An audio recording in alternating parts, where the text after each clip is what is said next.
complete. 14 billion years ago, expansion started. Wait, the earth began to cool, the autotrophs began to drool, Neanderthals developed tools, we built a wall. We built the pyramids, math, science, history, unraveling.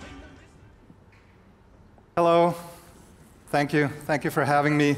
Excited to be here in Stockholm. Actually used to live here as a kid from age 9 to 12. Have a lot of great memories. But I'm based now in California, in Silicon Valley, in Palo Alto. And started a company 3 years ago called Jaunt. And I'm happy to tell you a little bit about Jaunt and also about kind of VR in general, and specifically about cinematic VR, which I think you'll find especially interesting. So at Jaunt, we're very much focused on essentially what we call premium VR, premium cinematic VR. Some of the things we do involve music, involve film, news, etc. We'll cover a few of these things. What you see up there is a slide, an example of one of the first pieces we did with Paul McCartney, who did the last concert at Candlestick Park in San Francisco, and we were able to record that in VR. So you see next to his piano is actually one of our first cameras, prototype cameras, next to the piano. And that created a really fantastic experience in that you feel like you're actually up there with Paul on stage. So one important thing about VR in general is it can place you places you might not otherwise be able to go. So for example, in music, we call it the ticket that you can't buy. You can buy a ticket to even be on the front row at a concert, but you can't buy a ticket to be up on stage. And VR gives you that opportunity. It also gives you the opportunity to be somebody else. So when you put on a pair of headsets, you essentially become the camera and where the camera is. And it gives you a sense of perspective that you never get when you have essentially a screen in front of you.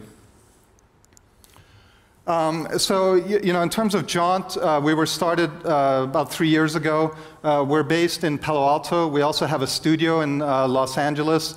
And we've raised about $100 million from companies like Disney and Google. In Europe, Sky is an investor, Axel Springer, ProSieben.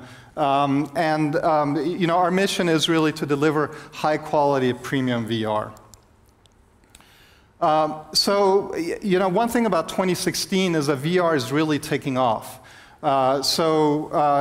It really started off a couple of years ago when Facebook bought Oculus, the first headset, for $2 billion.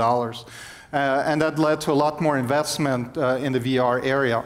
At the time, what was interesting is Mark Zuckerberg said that he really views VR as the logical next platform for people to connect.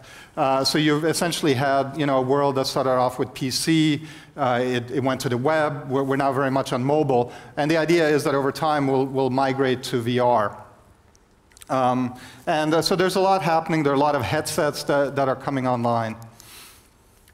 In terms of the market landscape, there's a whole ecosystem that's being built up. There are people focusing on the hardware side, companies like HTC and Oculus, even Sony, PlayStation.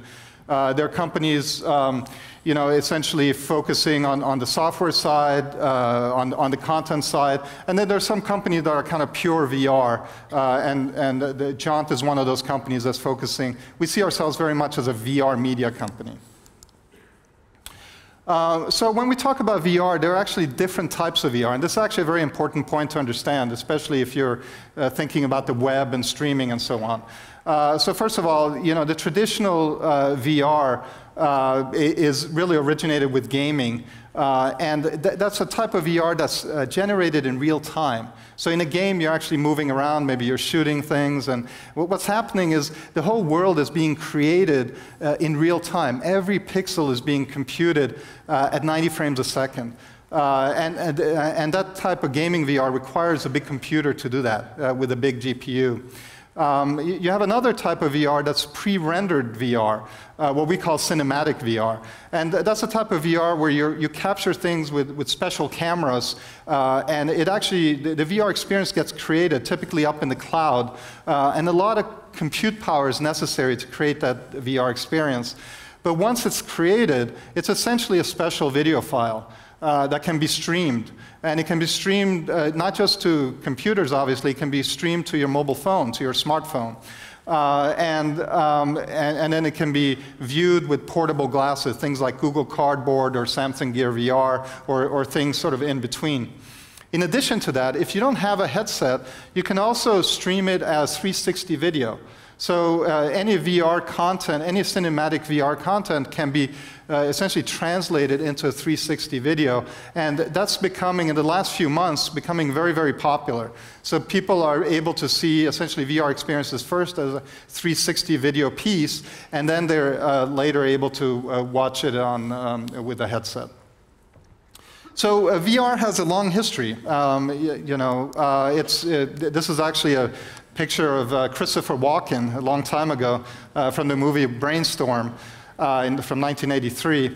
The Matrix came out in the 90s talking about alternate realities. There's a movie, Ready Player One, based on a book that sort of predicts a dystopian future where suddenly everybody's spending all their time in VR as society's falling apart around them. But it should be a pretty entertaining movie, and it's directed by Spielberg. One key thing about VR is over time it's been very, very hard to do. So what you see there on the slide is a headset from the Stanford VR lab that I think this picture was taken 5 or 6 years ago, and that headset costs $40,000. So because of the expense involved and technical difficulties of creating VR, it was really limited to industrial type applications and military type applications. And that changed at the end of 2012 when the DK1 came out from Oculus, priced at $299. It wasn't a consumer product. It was meant for developers, but it really inspired developers, and inspired us as well to start Jaunt. And then even more amazing was when Google released Cardboard in 2014. Where you suddenly realize that all you really needed for VR was actually your smartphones, which is, when you think about it, kind of amazing. Here are these devices that were not designed for VR, but yet they work. And it brings up an important point. The reason that VR is finally happening now, and didn't happen 5, 10, or 15 years ago, is really because of smartphone technology. It's because of the lightweight screens that you have, the high-resolution lightweight screens. It's because of the sensors that are in the phone. That's really what's making VR possible now, and why you're seeing the VR revolution take off here in 2016. As I mentioned before, VR originated with gaming, which really means that for gaming applications, you typically need a tethered headset. That is a headset that's tied to a big computer. You typically need a controller of some kind, like in this case, he's holding a typical gaming controller. One challenge with VR gaming is just the cost of creating games is typically in the tens of millions of dollars. Cinematic VR, on the other hand, cinematic VR really has a much wider appeal. It's not for people who have a tethered headset and a big computer. It's really anyone with a smartphone. One key thing about it is that it reaches many, pretty much any demographic, young or old, male, female, etc. It's not just a gamer demographic. The other key point is that this type of content is much less expensive to produce. Essentially what you need is a camera, and you can take it around and record things. And so we will record things for, in the thousands of dollars or tens of thousands of dollars instead of the millions. So an important point about VR is that it's really already in your pocket. You can have VR experiences with your smartphone today using things like the Gear VR, the Mattel Viewmaster that's come out, or Google Cardboard. One interesting aspect about this is really how important cinematic VR has become, even for the tethered headset manufacturers. So John Carmack, who's the CTO of Oculus, recently said that they're noticing that people are spending more than half the time consuming media experiences in those headsets.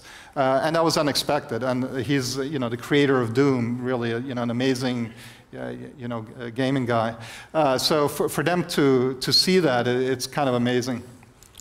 So what are some of the areas that the VR really transforms? One area is music. You know, one of the key things about music is you can establish an emotional connection very quickly with people. You know, people are fans of somebody. They can, you know, be up on stage, they can listen to them, can listen to a favorite song, and they can get emotionally connected. And that's important because right now there's been a lot of hype around VR. People, when they first try on the headset, you know, they go, oh wow, this is amazing. But in order to keep them coming back and keep them excited, you need content that really connects with them, and music is one such type of content. Film is another area. We recently collaborated through the Sundance Film Festival on a piece called Collisions, which is really an amazing piece done by Lynette Waldworth, an Australian filmmaker, following the story of Neri, who lives in the outback and about 50 years ago witnessed a nuclear explosion back there, and it really deeply affected his life. They weren't supposed to be there, and suddenly there was a mushroom cloud, and kind of followed the story of what happened since then. It's a very interesting piece, a little longer than the content that we typically do. It's a 17-minute piece. Most of our content tends to be, you know, 3 minutes, 5 minutes, maybe up to 10 minutes. But it was showed at the Davos World Economic Forum and also at the Sundance Film Festival. We also do a lot of lighter things. We recently did a thing for Zoolander 2 in VR. That's actually really great with Ben Stiller, you know, in character. Sports is another great area for VR. One of the key things about sports and VR is when you put on your headset and you look around, you create a 3D model in your head of what you're seeing, just like you do here. You know, you get an idea of scale and size, which you never do when you're just looking at a screen. So because of that, you know, if I put you down in a basketball game, say, and you're sitting courtside, suddenly in VR you realize, wow, look how tall the players are, look how fast they move. You know, that's something you can never really tell on a screen. And that sense of perspective is very powerful and makes it almost ideal for sports. The other area that it's very good on is travel.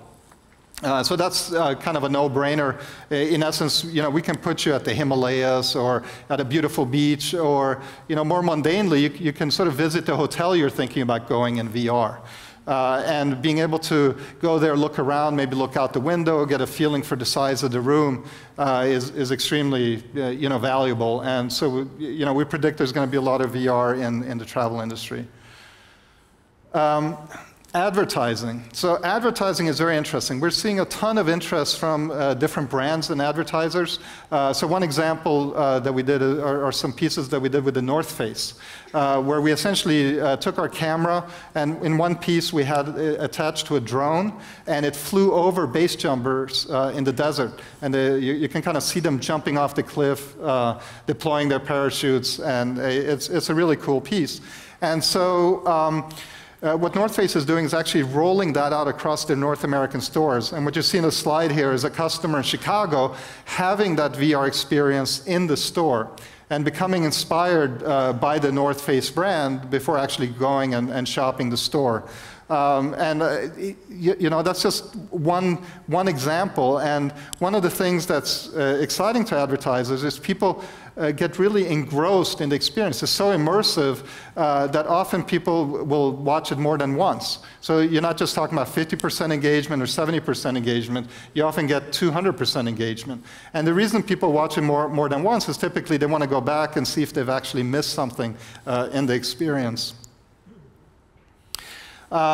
News. So news is another great area. So we're working with several news organizations, Sky News, ABC News.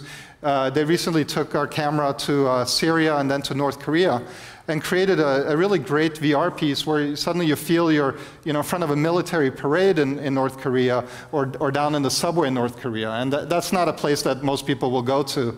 And one sort of fascinating thing is ABC News took that VR experience and they created a 30-second 360-degree video of it, and they shared that on Facebook. And it was then reshared by Mark Zuckerberg. And it got, I think, 18 million views within 48 hours, the 360 version. And so I was able to reach really a ton of people through mainly Facebook. So I know this conference is not about technology, but I want to just show you just a few slides on the technology side. So this is actually a picture of the drone with our camera mounted beneath it. It was one of our earlier cameras. This was our first camera that we built. We built this the summer of 2013. We were three guys in an office, and it used off-the-shelf part and a 3D printed shell. It weighed about